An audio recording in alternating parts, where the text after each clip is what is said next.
बिस्मिल्लाहिर्रहमानिर्रहीम। अस्सलाम वालेकुम। आज का हमारा टॉपिक है स्पाइनल कॉर्ड। आज हम स्पाइनल कॉर्ड को बड़े डिटेल से पढ़ेंगे और हम इसके फंक्शंस को, स्ट्रक्चर को, सबको पढ़ेंगे। इससे पहले हमारा टॉपिक था सेंट्रल नर्वस सिस्टम में ब्रेन का। ब्रेन को हमने बड़े डिटेल से पढ़ा, उसके पार्ट्स को पढ़े, उसके हर एक पार्ट का अलग अलग जो फंक्शन था उसको भी पढ़ा। आज का टॉपिक है स्पाइनल कॉर्ड। तो स्पाइनल कॉर्ड हमारे साथ सेंट्रल नर्वस सिस्टम का हिस्सा है। सेंट्रल नर्वस सिस्टम को हमने डिफाइन किया था कि ये हमारे साथ बॉडी के मिड लाइन पर प्रेजेंट होता है। तो इसी तरह जो स्पाइनल कॉर्ड है ये भी ब्रेन से एक्सटेंड हुआ है और बॉडी के मिड लाइन पर प्रेजेंट होता है। तो हम कहते हैं कि it is extended from the medulla oblongata. It is extended from the medulla oblongata. मतलब क्या है कि मेडुला ऑब्लांगेटा हाइंड ब्रेन का सबसे आखिरी पार्ट था, पोस्टीरियर पार्ट था। तो ये हमारे साथ मेडुला ऑब्लांगेटा से एक्सटेंड हुई है। अच्छा, अगर हम इसकी शेप की बात करें तो ये हमारे साथ ओवल शेप, हालो सिलेंड्रिकल होती है। क्या मतलब है ओवल शेप का? मतलब ये है कि अगर मैं लेट कंसिडर ये हमारे पास स्पाइनल कॉर्ड है, अगर मैं इस स्पाइनल कॉर्ड को यहाँ से काट दूँ और आपको स्पाइनल कॉर्ड का ये जगह दिखाऊँ, मतलब इस तरह मैंने स्पाइनल कॉर्ड को काट दिया, मसलन ये मैंने काट दिया और आपको ये वाली जगह दिखाऊँ, तो आपको नज़र आएगा कि स्पाइनल कॉर्ड कुछ इस तरह सा है, बिल्कुल गोल नहीं है, ओवल शेप है, अंडे की तरह है। ठीक है जी। तो ये हमारे साथ ओवल शेप होती है। दूसरा ये कि ये हालो है। मतलब क्या है जी कि जो स्पाइनल कॉर्ड है ये अंदर से इसमें छोटा सा एक किनाल होता है, खाली जगह होती है जिसमें हमारे साथ सेरेब्रोस्पाइनल फ्लूइड होता है, जिसको हमने ब्रेन में पढ़ा था कि ये हमारे पास ब्रेन के जो वेंट्रिकल्स है वो सिक्रीट करता है। तो ये जो ट्यूब होता है, जो लॉन्ग हालो सिलेंड्रिकल, तो इसमें खाली जगह होती है और इस खाली जगह में सेरेब्रोस्पाइनल फ्लूइड होता है, तो हालो भी है। और दूसरा ये कि सिलेंड्रिकल है, सिलेंडर की तरह ट्यूब लाइक ये लंबा हमारे पास होता है। अच्छा जी, प्रेजेंट क्या होता है? तो प्रेजेंट हमारे साथ ये होता है वर्टिब्रल कॉलम के न्यूरल कैनाल में। अगर हम वर्टिब्रल कॉलम को देख ले तो वर्टिब्रल कॉलम में एक सुराख होती है। मसलन ये हमारे पास वर्टिब्रल कॉलम है, ये एक एक हड्डी है, एक एक वर्टिब्री है, इसमें ये जो सुराख होती है इसको हम बोलते हैं न्यूरल कैनाल। तो ये इस न्यूरल कैनाल में हमारे साथ, इस वर्टिब्रल कॉलम के न्यूरल कैनाल में हमारे साथ प्रेजेंट होता है। अगर हम इसकी लेंथ की बात करें तो इसकी लेंथ, एवरेज जो लेंथ है वो 18 इंचेस इसकी लेंथ है, 18 इंचेस। और इसकी जो विड्थ है, मोटाई है, इसकी जो मोटाई है तो वो हाफ इंच है, 0.5 इंचेस इसकी मोटाई है। जबकि ह्यूमन का जो थंब होता है तो तकरीबन इसकी मोटाई ह्यूमन के थंब के बराबर होती है। अच्छा, इसके इर्द गिर्द भी मेनिंजेस होते हैं। जिस तरह ब्रेन में हमने पढ़ा था कि ब्रेन के इर्द गिर्द 3 लेयर मेम्ब्रेन होती है और हमने इसके नाम भी पढ़े थे, एरेक्नाइड था, इस तरह पियामेटर था और डूरामेटर था। तो जिस तरह वहाँ मेनिंजेस के 3 लेयर थे, इसी तरह यहाँ पर भी 3 लेयर मेनिंजेस होती है जिसने स्पाइनल कॉर्ड को कवर किया होता है। अच्छा जी, अगर हम स्पाइनल कॉर्ड को काट दें और इसको अंदर से हम स्टडी करें तो इसके 2 पार्ट्स हमें दिखाई देंगे। एक अंदर में जो बटरफ्लाई शेप है जो आपको दिखाई दे रहा है, ये बटरफ्लाई शेप ग्रे मैटर से बनी है। इसको हम कहते हैं ग्रे मैटर। क्या कहते हैं हम इसको? Grey matter. ग्रे मैटर क्या होती है? हमने ब्रेन में पढ़ा था कि ग्रे मैटर हमारे पास उन न्यूरॉन से बनी है जिनके एक्सान पे माइलिन शीत नहीं होती। मतलब क्या हुआ कि नॉन माइलिनेटेड एक्सान से ये ग्रे मैटर बना होता है और इसमें सेल बॉडीज भी होते हैं। जबकि इस बटरफ्लाई शेप से बाहर जो दूसरा हिस्सा हमें दिखाई दे रहा है ये वाइट मैटर से बना है। वाइट मैटर में क्या होती है? ये माइलिनेटेड एक्सान से बना होता है, मतलब उन एक्सान से बना होता है जिसके ऊपर माइलिन शीत होती है।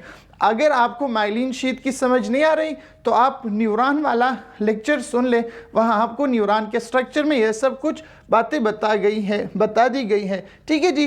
तो जो वाइट मैटर होता है ये हमारे साथ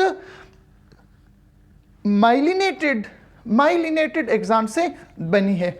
अच्छा जी, इस स्पाइनल कॉर्ड से हमारे पास नर्व अराइज होते हैं, इस तरह के नर्व अराइज होते हैं और ये तकरीबन 31 पेयर्स में होते हैं। मतलब क्या हुआ कि 62 नर्व अराइज होते हैं, 31 एक तरफ, 31 दूसरे तरफ, तो टोटल 31 पेयर हो गए और टोटल 62 नर्व हो गए, जिसको हम स्पाइनल नर्व कहते हैं। इन नर्व्स को हम स्पाइनल नर्व कहते हैं क्योंकि ये स्पाइनल कॉर्ड से अराइज है।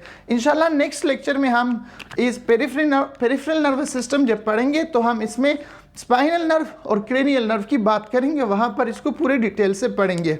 अच्छा जी, दूसरी बात, जितने भी स्पाइनल नर्व होते हैं ये मिक्स्ड नर्व होते हैं। मिक्स्ड नर्व क्या है ये भी हमारे पिछले लेक्चर में मौजूद है, यहाँ दोबारा ज़रा रिवाइज कराता हूँ। देखिए जी, ये है हमारे पास सेंसरी नर्व।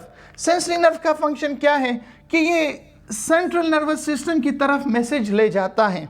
ये है मोटर नर्व, इसका फंक्शन क्या है कि सेंट्रल नर्वस सिस्टम से इफेक्टेड की तरफ मैसेज को लाता है। अब हमारे साथ जो मिक्स्ड नर्व है वो ऐसे नर्व है जिसमें हमारे पास सेंसरी नर्व और साथ साथ में जो मोटर नर्व है इनके एक्सॉन होते हैं। मतलब क्या है जी, अगर आप यहाँ गौर करें तो इसमें जो रेड है ये हमारे पास सेंसरी न्यूरॉन का एक्सॉन है और जो ब्लू है वो हमारे पास मोटर न्यूरॉन के एक्सॉन है। तो ये मिक्स्ड नर्व कहलाती है। क्यों मिक्स्ड नर्व कहलाती है?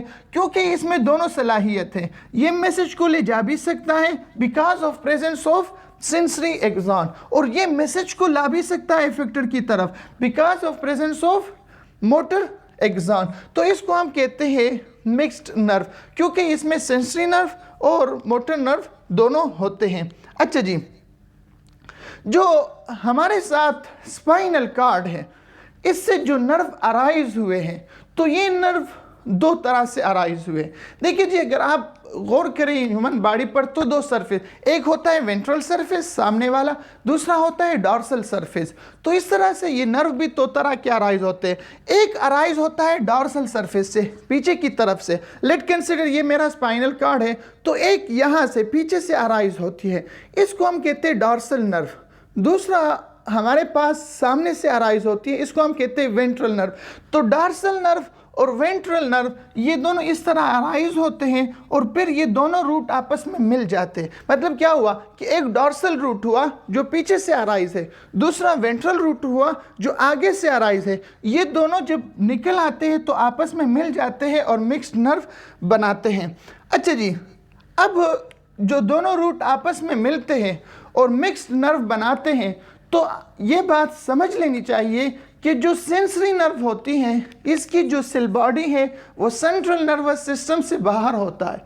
इसकी जो सेल बॉडी है वो सेंट्रल नर्वस सिस्टम से बाहर होती है, जबकि जो मोटर नर्व है इसकी जो सेल बॉडी है वो सेंट्रल नर्वस सिस्टम के अंदर होती है। मतलब क्या हुआ? मतलब ये है कि आपको जो ये रेड डॉट नज़र आ रहा है ये वाला, ये इसकी सेल बॉडी है।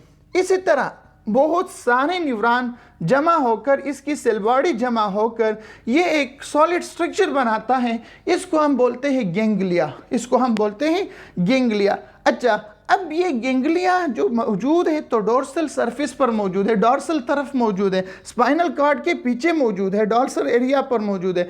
इस वजह से हम इसको बोलते हैं डोर्सल रूट गैंग्लिया। हम इसको बोलते हैं डोर्सल रूट गैंग्लिया। जबकि जो मोटर न्यूरॉन है, जो मोटर नर्व है, जो कि वेंट्रल सरफेस से अराइज हुए हैं, इसकी जो सेल बॉडी होती है वो स्पाइनल कॉर्ड या सेंट्रल नर्वस सिस्टम के अंदर होती है। तो इसके बाद हम पढ़ते हैं इसके फंक्शन। स्पाइनल कॉर्ड का सबसे पहला फंक्शन तो ये है कि conduct impulses from brain to lower body and from lower body to the brain. मतलब क्या है जी कि ये लोअर बॉडी से ब्रेन की तरफ मैसेज को ले जाता है और ब्रेन से लोअर बॉडी की तरफ मैसेज लाता है। लेट कंसीडर ये लिम्ब से मसलन ये पाँव से, हाथों से, पेट से, ये मैसेजेस को लाता है कहाँ पर जी, ब्रेन की तरफ। यानी ट्रंक से और लिम्ब से मैसेज ला जाता है ब्रेन की तरफ, और ब्रेन से मैसेज लाता है लिम्ब और ट्रंक की तरफ, ये मैसेजेस को लाता है। दूसरा फंक्शन क्या है, control the reflex action of the body below the head level. मतलब क्या है जी, हमारे हेड के नीचे जितने भी जो रिफ्लेक्स एक्शन है ये कंट्रोल करता है स्पाइनल कॉर्ड। अब रिफ्लेक्स एक्शन क्या है जी, हम रिफ्लेक्स एक्शन को डिफाइन करते हैं, an immediate and involuntary response of a body to a stimulus is called reflex action. मतलब क्या है इसका, कि बॉडी का स्टिमुलस के खिलाफ ऐसा इनवॉलंटरी और जल्दी से रिस्पॉन्स देना, ये रिफ्लेक्स एक्शन है। फॉर एग्जाम्पल, हम किसी गर्म चीज को टच करें, गर्म ग्लास को, कप को वगैरह को टच करें, तो ये मैसेज जाता है हमारे हाथ से स्पाइनल कॉर्ड की तरफ। स्पाइनल कॉर्ड में हमारे पास होते हैं इंटरन्यूरॉन, वहां साइनेप्सेस होती है, फिर वो मैसेज दे देता है मोटर न्यूरॉन की तरफ, और मोटर न्यूरॉन फिर हमारे मसल्स की तरफ मैसेज को लाता है, तो हम जल्दी से ग्लास को छोड़ देते हैं या प्याली वगैरह से हाथ को हटा देते हैं। ये कहलाता है रिफ्लेक्स एक्शन। अब ये reflex action spinal cord control करता है। अगर खुदा न खास्ता स्पाइनल कॉर्ड ये कंट्रोल न करता और मैसेज जाता ब्रेन की तरफ, फिर ब्रेन से वापस मैसेज आता, तो इसमें इतना टाइम लगता कि हो सकता है हमारा हाथ जल जाता। लेकिन अब हम क्या करते हैं, इस तरह ग्लास को टच करते हैं और हमें पता चल जाता है कि ये गर्म है या ठंडा है, या हम इसको टच कर सकते हैं, पकड़ सकते हैं या नहीं पकड़ सकते। तो ये हुआ जी स्पाइनल कॉर्ड और इसका फंक्शन। उम्मीद है आप लोग को लेक्चर की समझ आई होगी।